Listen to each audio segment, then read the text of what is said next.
Hey, what's up? Hello, Katie here. Welcome back to my channel. And today we're doing my March TBR, and I decided this time to rank it from, oh yeah, definite possibility to, pipe dream. Editing Katie here to jump in to add another book to my March TBR, because while I was editing this video, I got a message from Gabby asking me if I would want to participate in her March live show for the book troupe, which is her book club. And I cannot tell you what my reaction was, but the long and short of it was, excuse you? What? Like, I would be honored because, okay, for multiple reasons. I've never done a live show, so I'm sure it's going to be like super nerve-wracking, but so fun.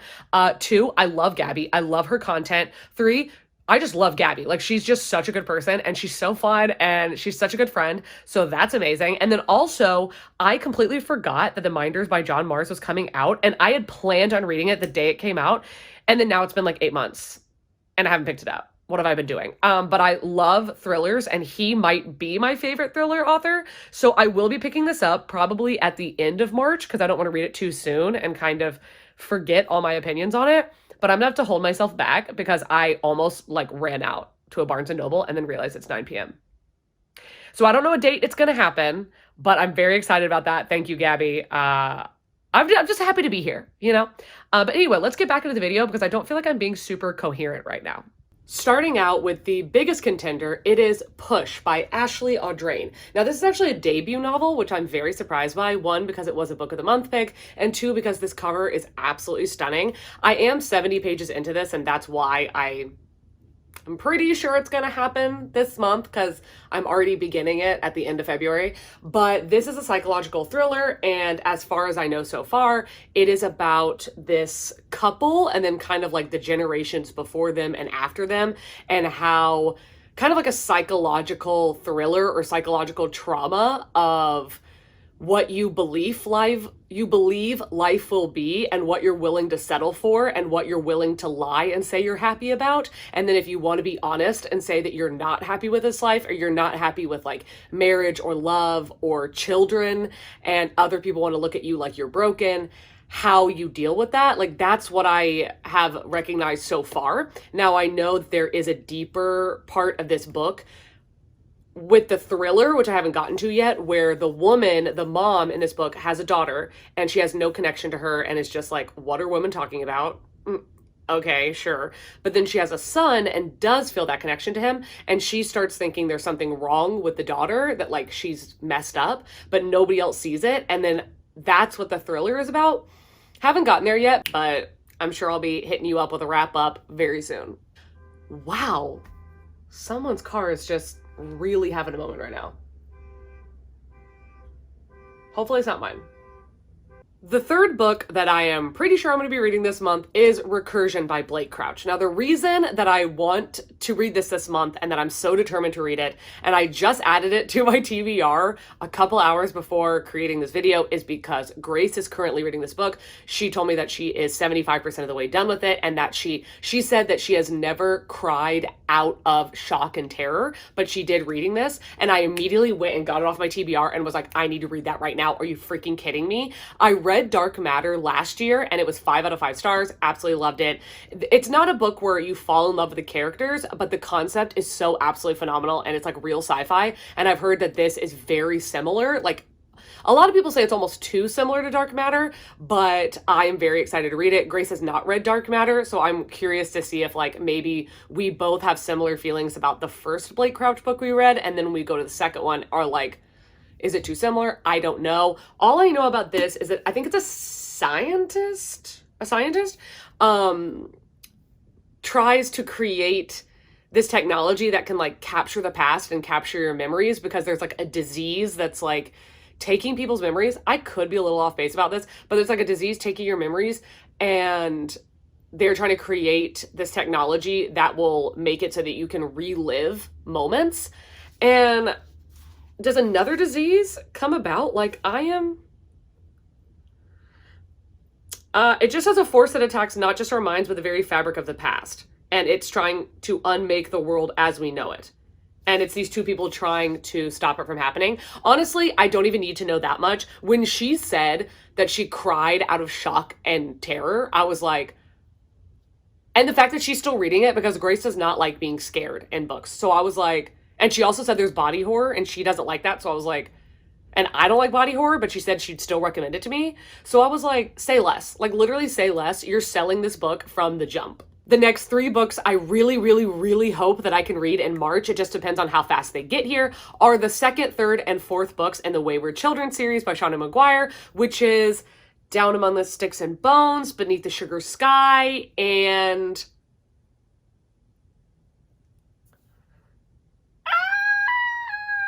In an Absent Dream. Oh my gosh. Okay, In an Absent Dream. I read Every Heart a Doorway a couple days ago, and it was one of the easiest 5 out of 5 stars I've ever given. It's a favorite of all time. It's only 170 pages, and I loved every single second of it. Like, I can't even describe to you how much I loved this book. It was tailor-made for me. Like, there was not a single character, not a single piece of dialogue, not a single piece of world building, nothing about it that was not 5 out of 5 stars, chef's kiss, 10 out of 10 would recommend. And I needed to get my hands on the rest of the series so badly. So literally an hour after I finished Every Heart a Doorway, I called Grace and she literally was like, oh, I want to find the 7 Husbands of Evelyn Hugo. And I was like, bitch, we're going to the bookstore right now. And we went to 2 different half price books, and they didn't have them because I never see them there, but they didn't have them. And I found out at that trip that you can order books from half price books from other half price books like in the state, and it's just like $2 for shipping. And I was like, say less. So hopefully, here's the thing, hopefully they don't come in too damaged, because I didn't think about that before I impulsively said yes and bought them. So the 2nd, 3rd, and 4th book should be coming in 2 weeks or more, which would be before March is over. So hopefully I'll get them by then and I will read them and they'll be everything. But a little bit of what the series is about is, it's kind of like if the Diviners and Alice in Wonderland had a baby. That would honestly be like what Every Heart a Doorway is about. And if you've read those books and you've read Every Heart a Doorway, you know what I'm saying. But it's about these children who find magical doors, and when they open them and go through them, it leads to a magical world that is perfectly tailor-made for them. And you might think, oh my God, they're all candy and rainbows. No, every kid is different, and some of them are kind of messed up, like, to be honest. So their worlds are crazy. But they go into this magical world, and then all of them that are in this like orphanage or school or whatever, boarding school, something happened in this magical world where they either left, got exiled, like pushed out of this world, and they want to go back because the earth, like where we live, is not good enough for them. They want to go back home to this perfect world they lived in, and they're just constantly desperately searching for this door to go back. And it is such a phenomenal story. And like the Wayward Children, like the home is basically them coming together because no one else in the world understands them or believes them. So them coming together to like learn from each other and be accepted by each other. And then also in the first book, there's like a murder mystery happening. I don't know what happens in the 2nd, 3rd, and 4th book, but I don't need to know. I just know from other booktubers that they say you follow like random characters, or like each book is about one of the characters. Like, again, I know I'm gonna say it a million times, but like, say less. I really don't need to know anything else. I am gonna buy every single book. I don't have the 5th and 6th book because they didn't have it. And I want it so badly. Like, I want this whole series so bad. I'm like really praying that Half Price Books comes through, and that the ones that I got from their like online services turn out looking good. Then I am hoping to read The Midnight Library by Matt Haig. The reason I really want to read this, other than the fact that BookTube has been splashing it all over the freaking internet for like a full year or less, maybe. I don't know. It feels like it.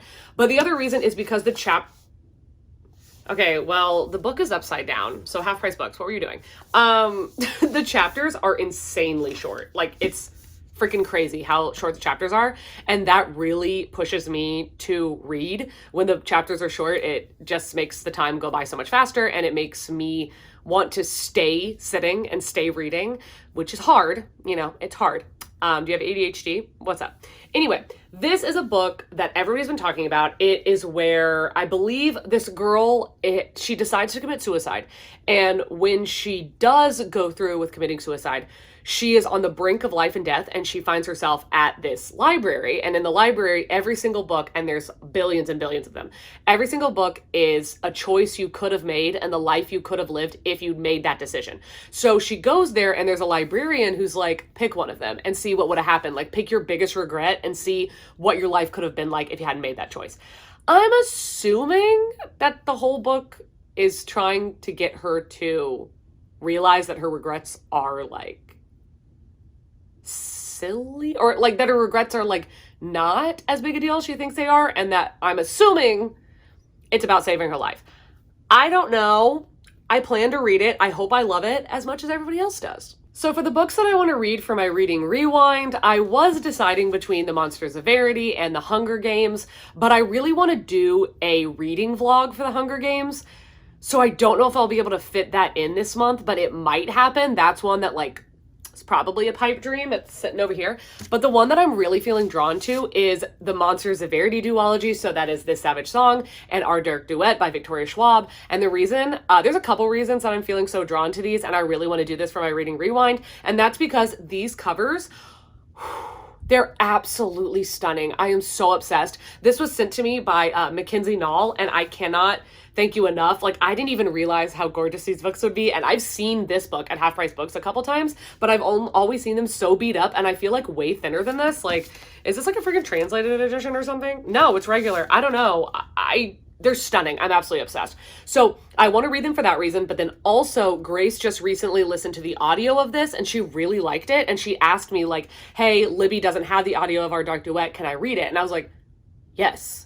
So I actually gifted her my really old like paperback editions. And then I told her, I was like, listen, let's buddy read it. I am planning on reading them physically, but because she's already so far ahead, I might just listen to the audio of the first one.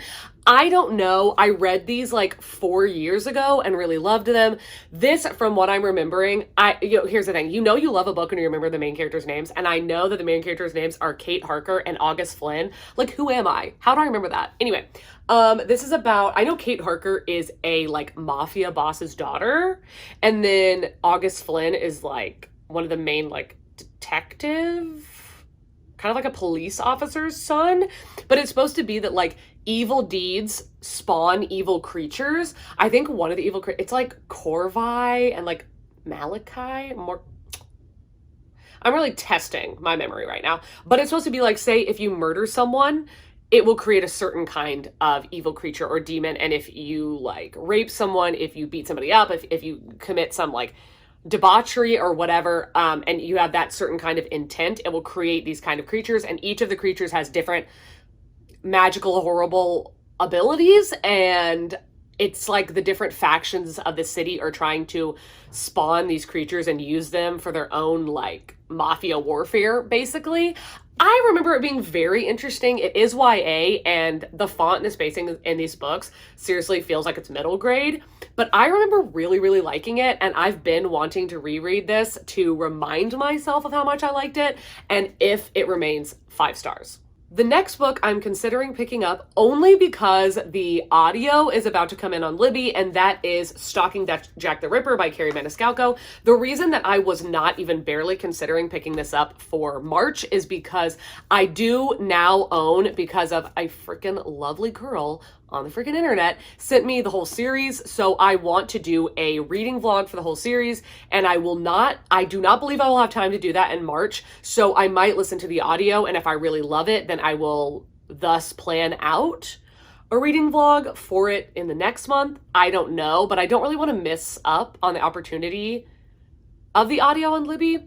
So I feel like I'll read this. We'll have to see. But I've heard a couple of people talk about this, and it sounds very, very intriguing. I did read Kingdom of the Wicked by Carrie Maniscalco last month, and I thought it was good, but I didn't really like it that much. Like, I knew it was good. I knew objectively I had a great time reading it, but it wasn't a book I was going to really remember. I'm hoping this one will change that for me as far as Carrie Maniscalco goes.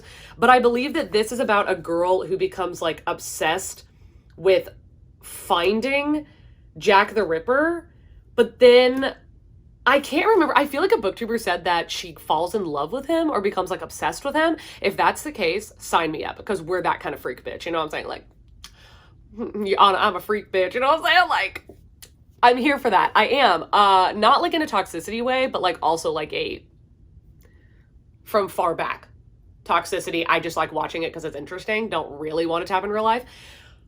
It's either that or she falls in love with the person, the detective who's helping her find him. I don't know. It's a historical fiction. It's like a fantasy horror. And when I found it, it was horror. I was like, okay, sign me up. Like, yes, I will pick it up. Similarly, the next book is going to be because I know that the audio is going to come in within the next 4 weeks, which hopefully will mean in the next 2 weeks. And that is Leave the World Behind.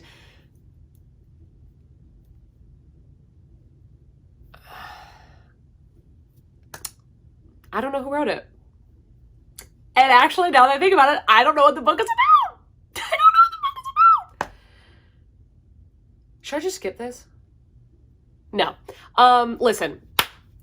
It's called Leave the World Behind. I see it at Target. I think it was a Book of the Month copy.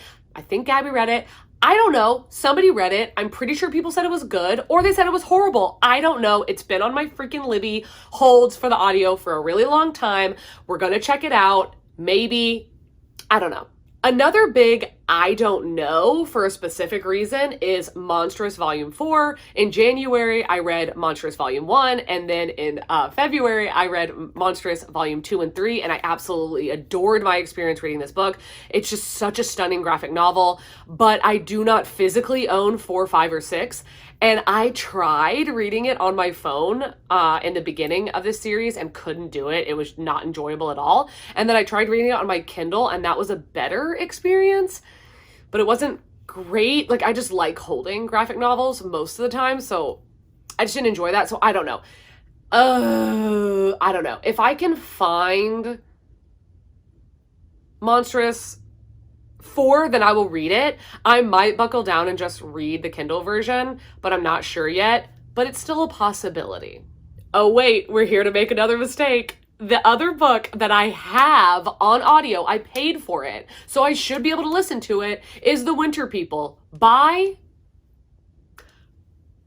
I don't know. I don't remember, and I don't feel like looking it up. I'm sorry. Also, I don't know what it's about. This is embarrassing. How do I know so much about some of the books and the other ones I'm like, Maybe because it's so low down on the list that I'm not sure I'm going to read it. So I was like, oh, well, I don't need to look up what it's about because like I'm probably not even going to read it. I will eventually, but this is a book that Gabby read, and whenever we were buddy reading for Winterween, we were buddy reading The Haunting of Bryn Wilder. She was like, I wish that I had picked The Winter People instead, because she gave The Winter People 5 out of 5 stars. She absolutely loved it. And then I saw a bunch of people in the comments of that video and a bunch of comments like later on in other videos saying that they had picked it up because of her and absolutely loved it. And she said that it was now like a new favorite like horror or thriller. And I was like, okay, that might happen this month. And then we have the biggest pipe dream of all, and that is Legendborn by Tracy Deonn. I want to read this so bad, but I don't know if it's going to fit into March. You can tell right here, I got like 70 pages in at some point in 2020, and I cannot remember why I put it down, but I did. And it wasn't because I didn't love the book. It was because a new release had come out and I started reading that instead. I want to read this so desperately. I've heard nothing but phenomenal things about this book. When I got 70 pages into it, I absolutely loved it. So I know I'm going to love it. I just need to actually read it. And unfortunately, I don't have a solid plan of reading it in March, but it still could happen. I still really want to read it. Okay. Like this is absolutely like a priority in terms of like interest, but it's just not a priority right now in terms of like the plan of when to do it. But anyway, this is about, her name's Bree. Bree, it just says Bree. Okay, anyway, so I was right. It's Bree. Bree goes to this school after her mother dies. She decides to get as far away as possible, and she goes to this kind of like collegiate program. And when she's there, she sees some magical things happening that she's not supposed to see, and realizes that like maybe things aren't adding up, and maybe like her mom's death, there's more questions behind that. And there's this society at this college that's basically like Knights of the Round Table, or like King Merlin, or like Merlin, you know? It's definitely related to Merlin somehow, but it's supposed to be this like magical system, and they're in this group, like in this not cult. Do you know what I'm saying? Like fraternity, but of like magic. And she's like, oh, I'm a bust in there because I want to find out what happened to my mom. So I'm going to like lie and pretend that I'm a part of this group to like infiltrate and be a spy. So it's like she's working for two sides of the fence. She's working like for the cultish group, but then she's also working for the people trying to like dismantle it or whatever. It was very interesting. I am excited to read this, but I can't tell you that I'm like sure that it's going to happen. And real quick, before we wrap this up, I want to show you me filling out and setting up my March reading journal.